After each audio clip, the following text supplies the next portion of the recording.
let's start with an overview, the significance of primary school leaving examinations, kind of the PSLE, which is usually the first big examination that any child goes through now in Botswana's education system.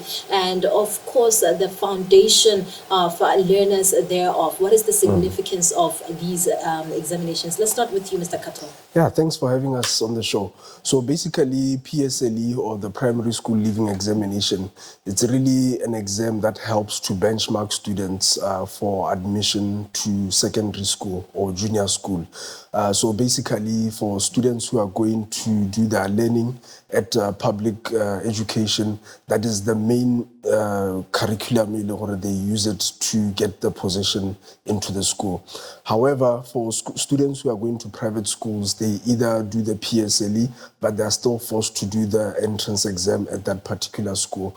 So usually we normally generally advise parents to do both, have your PSLE and also do your admission at the school that you want to go to. But it's basically just the benchmark, how is the secondary school going to select students. Now, since we're looking at the PSLE, let's talk about the present challenges that are being faced by the sector. Right, back to me. Yeah, so usually the challenges, and Unami will obviously chip into this, usually we see that students starting from standard 1, they usually have one major examination, and then they only get examined at standard 7. So you'd find all those other years in between, they just have the internal exams at the school. So it's usually that big exam that exposes most of the students, if the student wasn't ready, if the student has learning disabilities, we never are able to pick those up until the child writes the exam and the results are released. But there are other challenges, obviously, as parents also, who want to take their kids to private education, or the parents who are taking their kids to private education. Once they don't let the child sit for PSLE, it becomes difficult for them to go into a public school, no matter what happens in life. Yeah. Right. Yes, you want to add to that? Another challenge would be what we've seen is there's so much disparity in the teacher-student ratio. This is where your students, your learners that have learning disabilities are left behind. So that is one of the challenges that at Lion Tutoring we're trying to address. Right. Maybe we can also speak right there, because you mentioned that resource limitations. What do we find in primary schools? Do we find enough resources, or do we say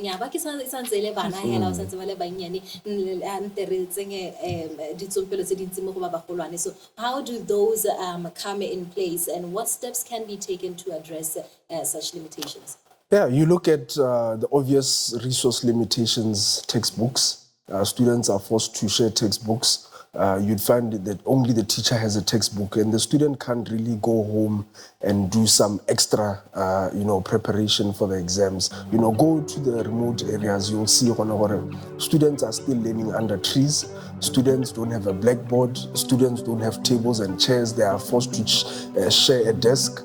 And we've been exposed of these when we are doing projects in remote schools. We've worked with schools where we deployed our tutors to go and tutor the kids there, and we'd see there are those obvious disparities. They cause students to fall back.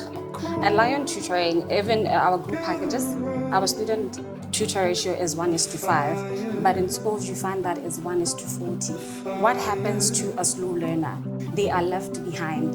Generally, we know that the teacher would be inclined to go with the students that have grasped the concept. So what about the one that has to, be given a little more attention to actually grasp that attention?